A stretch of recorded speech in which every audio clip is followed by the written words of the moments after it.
Advisory Committee for Access Health Connecticut. And I want to remind everybody when they first speak to please give their name, introduce themselves so that we know who's talking. This is Grant Ritter, chair of the committee. So to start off, could we have a roll call vote? Grant Ritter. Here. Pamela Rosick. Matthew Katz. Here. Paul Philpott. Kevin Galvin. Here. Ellen Skinner. Shelley Sweet, Paul Lombardo. Here. And Christopher McKinnon. Thank you. We do have a quorum. Okay, thank you. Next, could I have a motion to accept the minutes from last meeting, which was on September 20th? Really? I so move. This is Matthew Katz. Kevin here. Fine. Moved by Mr. Katz and you can seconded by sort that Mr. Galvin. Okay. All right. Again, it's moved and seconded. Is there any discussion, changes, edits? I just want to thank the staff for getting this to us earlier enough for us to review it and approve it at the meeting and as along with the rest of the material. So thank you for keeping up that process of making sure we have it early enough to review and to evaluate to make sure that it's consistent with what transpired. Thank you so much. Great. Could we have a vote on Grant acceptance? Ritter. Yes. Pamela Rosick. Matthew Katz. Yes. Kevin Galvin. Yes. Ellen Skinner. Shelley Sweet. Paul Philpott. Christopher McKinnon. Thank you. Okay, motion carries. Good afternoon, all. Good afternoon, all. My apologies for being late. I was wrapping up another meeting. This is James Michelle. Yeah, hi, James. Hello. Okay, let's turn the meeting over now to John Carbone to give us an update. Thank you, Grant. John Carbone, Director of Product Development and Small Business. Hope everybody's doing well. So today, throughout the presentation, we're going to go over some information on our statistics, numbers throughout the year for 2022. We'll also do a quick carrier update and a marketing update. Right now, we're going to start on the shop enrollment or year over year with our current two carriers that were in place for 2023. 2022, I apologize, was Anthem and Connecticut, as many of you know. We had an increase in our membership for our groups from 481 to 508, 5.6% increase. Our subscribers, we were able to move up from 1605 to 1651, 2.9% increase. And our membership moved up to 2443 at 4.4%. Our focus was to grow the size of our groups to bring in more business, but unfortunately we were kind of extremely focused on making sure we get any and all business coming in with some changes that have occurred in the marketplace going forward in the 2023 process. So we did focus a lot on our micro groups. Also too, one of the slides on here also that we should have put in, which we will update you guys on, are what we did with our groups as we were going through the renewal process to make sure that they were at the right fit for the right client, as we kind of say it, and making sure that, hey, is a small group plan a good plan for them? Is an individual plan a good plan for them?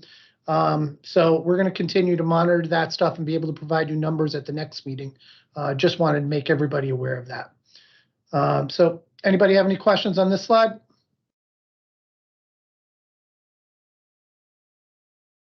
Next. So just to give you demographics year to year, every year, pretty consistent over the past 4 or 5 years. Our demographics for our group stand at a kind of a 50-50 measurement from male to females. Very tight balance there, which is probably something that is always wanted on consistency and for underwriting. So we're happy to show those demographic breakouts right there. It's been pretty much status quo for the last 3-4 years with this demographic. So we're happy that at least it's staying in place and there's no big swings, which usually causes a big swing in underwriting when something like that happens. So if there's no questions with this slide, we'll go to the next one. So where we were selling our membership, enrollments by city and county.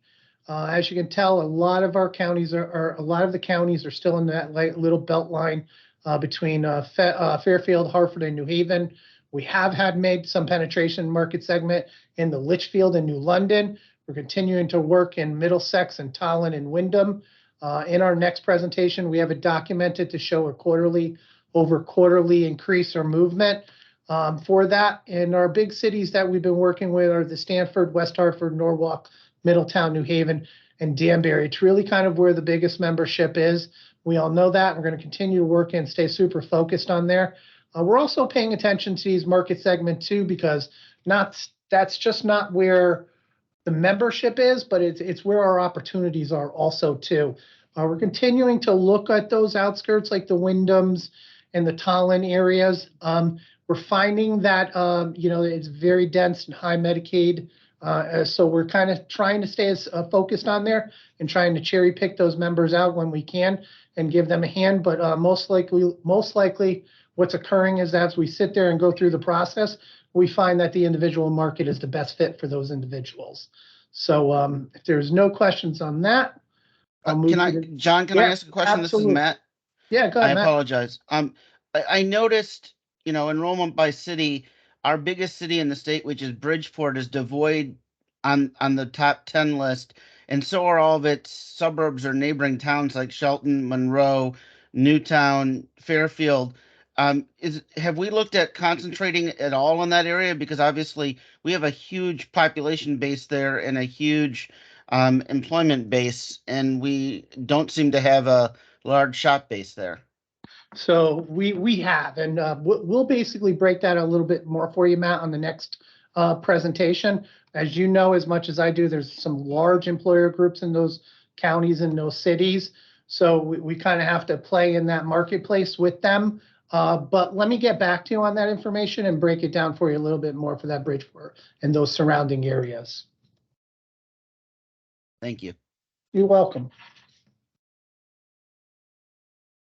Great question, though. Appreciate that.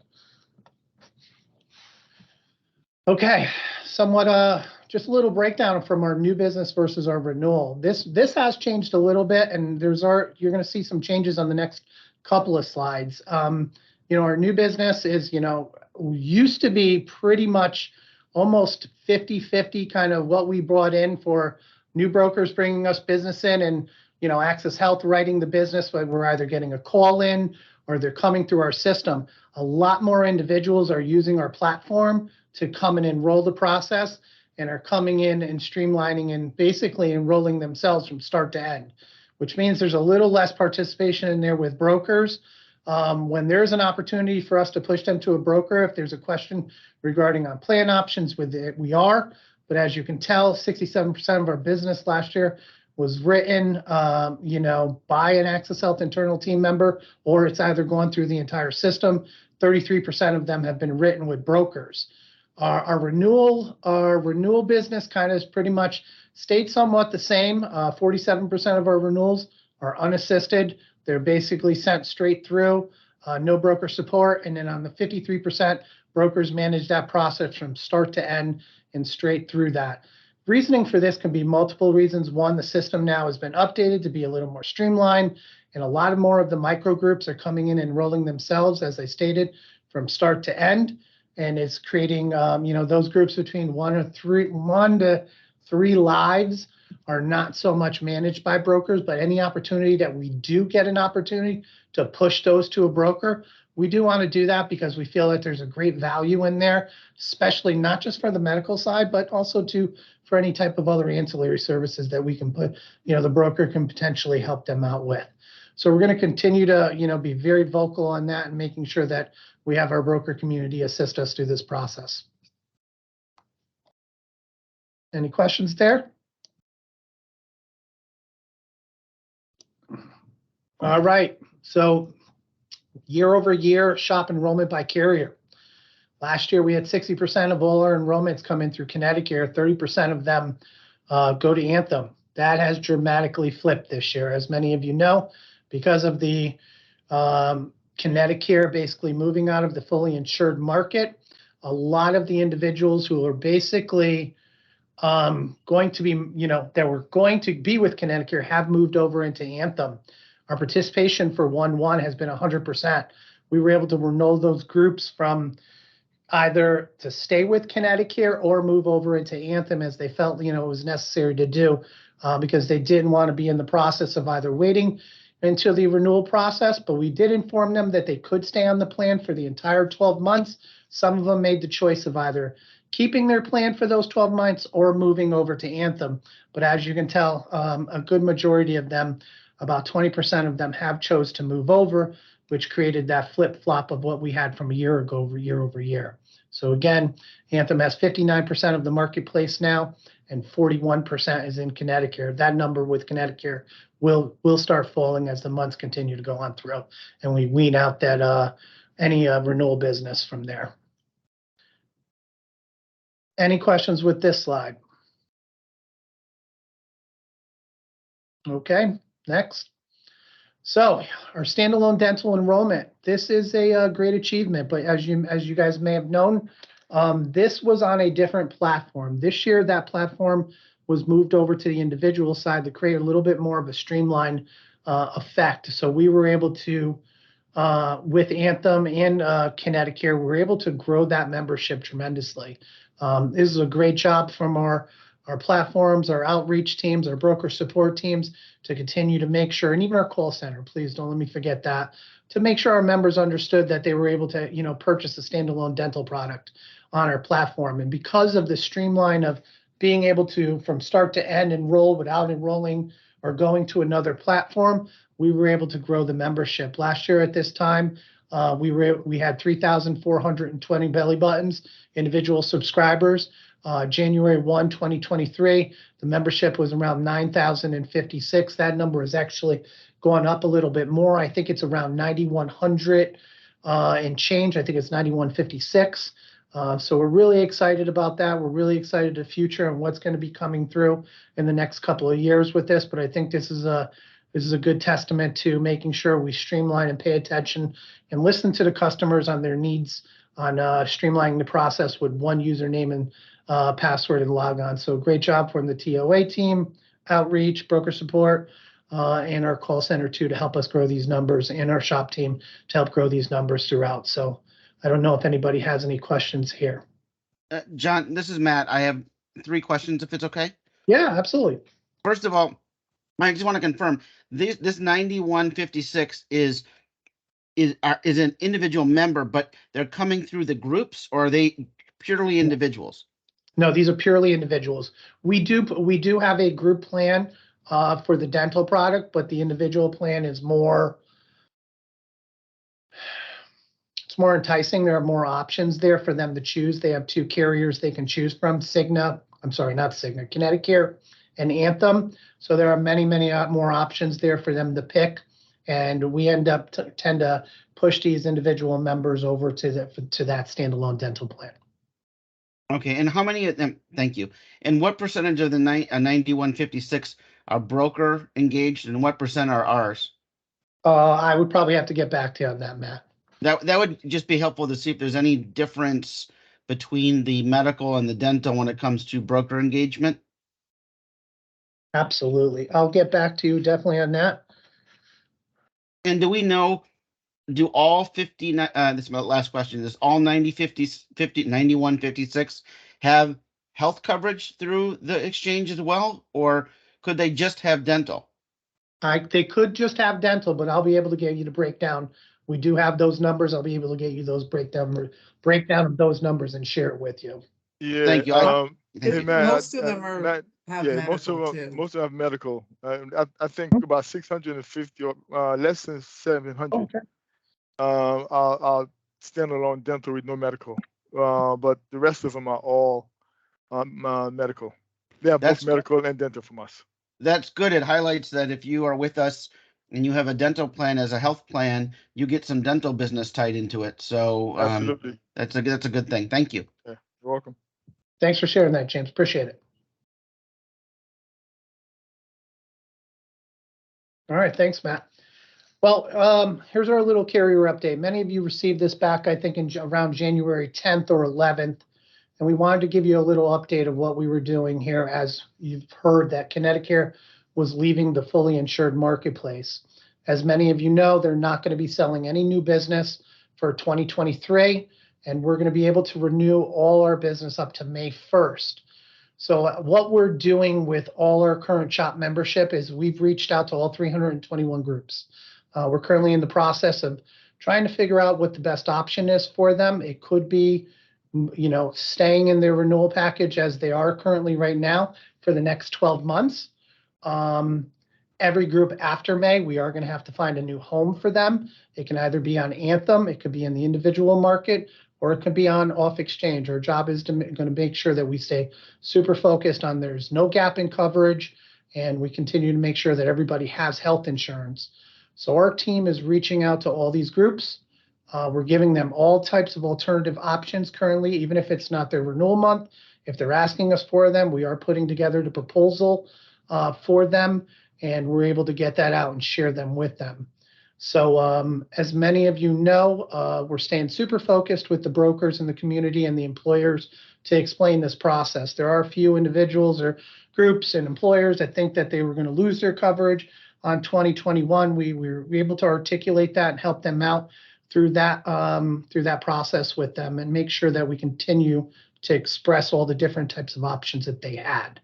As many of you know, with the American Rescue Plan Act, we were able to it opened up the span of being able to see if there was an opportunity for small businesses to see if there could be some cost savings on the individual side. We're excited to say that over the past couple of years, we were able to take some of those employer groups that have called us. We were able to track them through using an HRA indicator in our system to be able to say, hey, this may be a better option for you. Your employees may be eligible for more APTCs than you would be on a contribution basis, and this would save you money as an employer to continue to, operate the business. We were able to track 3,700 individuals through the individual plan and be able to use all and access those APTCs. We'll have more updates for you on a monthly basis of what's happening with the renewal process for each one of these 321 groups as we go through it. We know that out of the 321 groups, 203 can renew with Connecticut, and that's what we're going to stay super focused in on. But we have a lot of work with the 118 groups after May 1st to find a home for them and help those brokers and those employers. I think right now it is an even split 50-50 down the middle of the 118 groups that have a broker, or we have to deal directly with the employer. So does anybody have any questions on this slide? John, I'm sorry to ask a question again. This is Matt. Oh, I apologize. yeah, Matt. But thank you. And thank you to the team for sending that information out earlier when I had requested or asked what was being done. It was helpful and timely. I think it's really important to highlight how many of those employers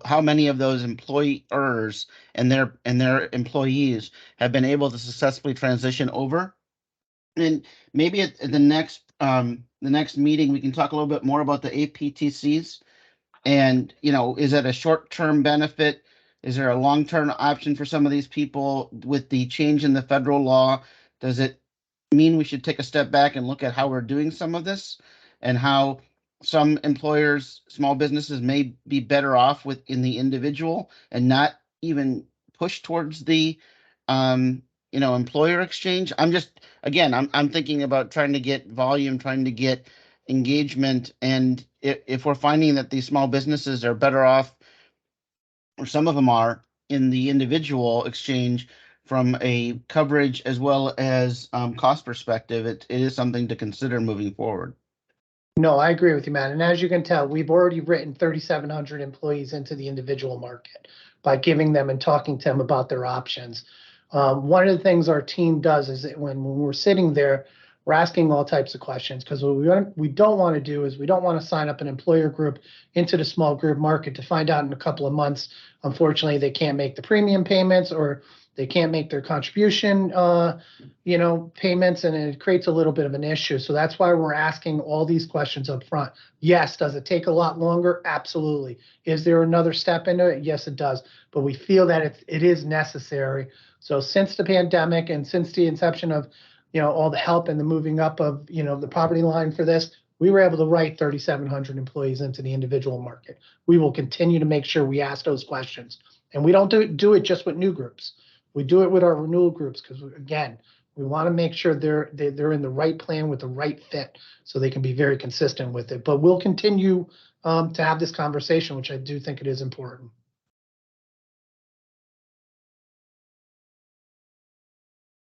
Thanks for the question, Matt. Appreciate it. Thank you, John. You're welcome. Okay, so we've got a little marketing update from Mintz Hope from Ben. Ben, take it away. Got it. Thank you, John. Thank you, everybody. Ben Cadwell here from Minson Hoke. And yeah, wanted to, as John mentioned, just share a couple updates from the marketing end, just a couple slides here, just talking about the progress over the past few months since we met last in, I believe, September. And give an overview here, and then the next slide, well, I'll talk a little bit about just a creative snapshot so you can see a couple things that happen in market. So, you know, from the start of this campaign, as you might recall, when we've talked a little bit about our efforts for this year, you know, that core time period of October to December, we've really ramped up our efforts around lead generation, trying to bring new groups in during that key enrollment timeframe. So, you know, if you recall from our earlier conversations, our creative focus this year has been around this idea of what we've called no beating around the bush, essentially really direct pointed language about the need for health insurance and for employers to be offering it to employees and the benefits that come along with that, things like retention and additional points there. So we've been trying to key in on that with all of our creative approach and our targeted media approach.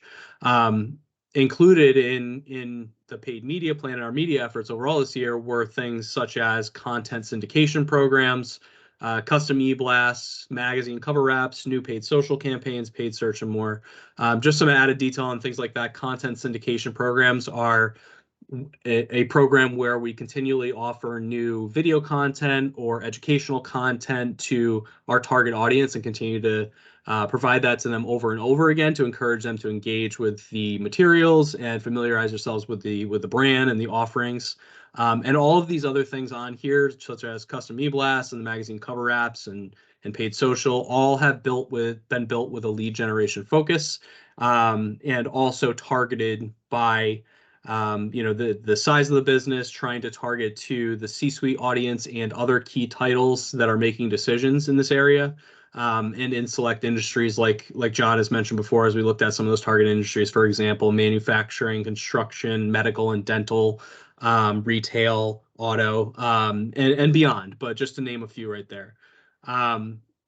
Also, just we've been working on building out new video content to incorporate into the campaign in some of those things like the content syndication and the custom e-blasts. That includes, we've had a broker and small business owner conversation with members of the shop team involved, conducted some on-the-street employee interviews just for some additional content to include throughout the campaign, and some animated campaign messaging videos as well.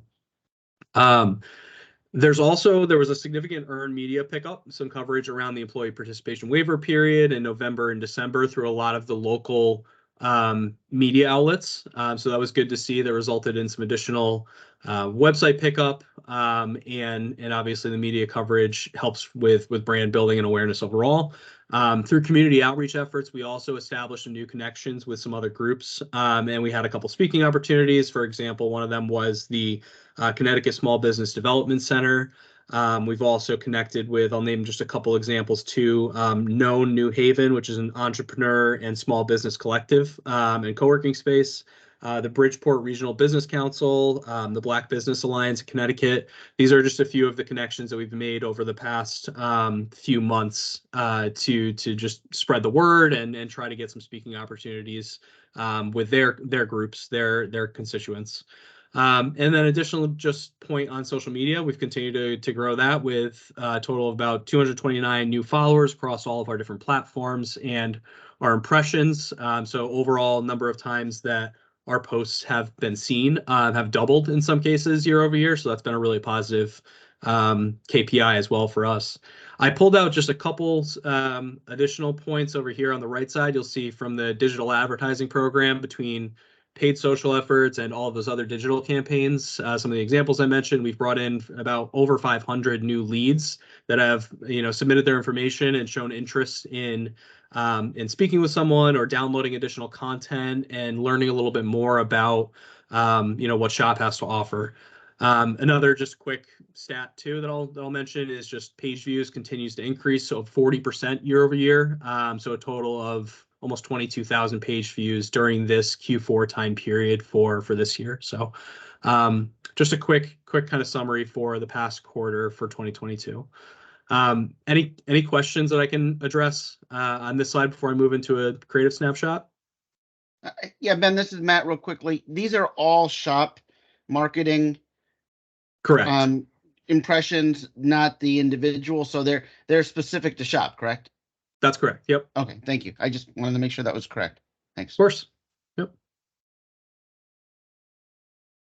Okay, so we can jump to the next slide, I think. So really here, I'll just run through a couple different examples quickly, but wanted to just offer a little bit of a view into some of the materials and things that have been out in the market. What you see here on the top left is an example of video content that we've been developing. This was a conversation with a small business owner and a broker. We talked a little bit about the impact of, and of course, Franco from the shop team, where we talked about the impact of offering insurance, what that means for for business owners, what the process is like in working with a broker or working with the shop team directly, which had a lot of views. It was used in a lot of places and downloaded. So pretty successful video for us. There's a shot of some coverage around the waiver period over here from News 8.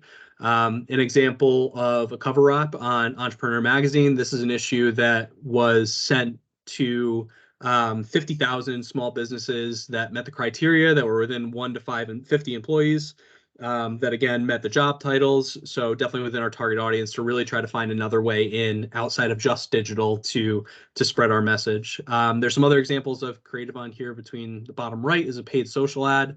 As you can see, a lot of the theme with the messaging on here is just the importance of offering health insurance, and how critical that is for employers to be doing for their employees, and the need for it, between these few creative examples. So just a consistent theme there. There's a snippet of client testimonials. That's definitely something that we've talked about in the past, throughout earlier this year, as something that we want to continue to do, because it can go a long way for potential new groups and members. Custom e-blast over here on the bottom left. So just a quick hit of some of the examples of some of the creative work, media work that has been out in the market from October to December timeframe. And happy to answer any questions anybody has on that side.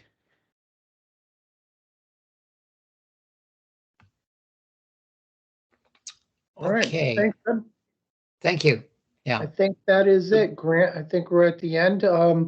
Matt, we have a few takeaways for you that we'll make sure that we do get back to you and present also to at the next meeting.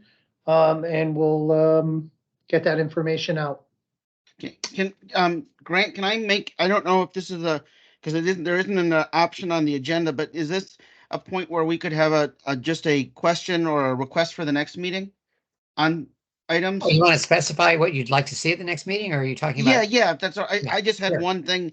Yeah. Obviously we're down to one carrier, and I know the staff is working hard to find creative ways to get another one. It would be helpful, I think, at the next meeting to have maybe a little bit of a discussion as to what the staff is doing, maybe what the board can do to help, maybe what next steps there are, what options there are, some of those things. Because obviously when you have two carriers, you've got a much more robust exchange than you do with one. And I'm not faulting anyone at all, don't get me wrong, but I just want to see what we can do and what's being done so that we can, maybe strategize a bit as a group on and help the staff on a way forward. That's all. So if we could maybe have some sort of discussion on that at the next meeting, I'd appreciate it. And I'm not suggesting what it looks like or how or what's presented, but I would like to have a little bit of a discussion on strategies moving forward and what's been done to date to entice other carriers onto the exchange. Okay, good idea. Okay, John? Oh, thanks for the suggestion, Matt. I'll take it back to the team and we'll try to come up with a little bit of a game plan for you and see what we can present. Thank you. All right. You're welcome. If there's no other questions, I think I'll entertain a motion to adjourn. This is Pam, a motion to adjourn. Thanks, Pam. Second? This is Matt Kevin, second. second. Okay. Roll call. Glenn Ritter, Yes. Pamela Rosick, Yes. Matthew Katz, Yes. Kevin Galvin, Yes. Ellen Skinner, Shelley Sweet, Paul Philpott, and Christopher McKiernan. Thank you. Okay, we are adjourned. Thanks. See you next time. Thank you all. Thank you all. Have a good night. Have a Bye-bye. great day, everybody. Okay. Thanks bye a now. bunch, guys. Bye. Bye-bye. Thank you. Bye-bye.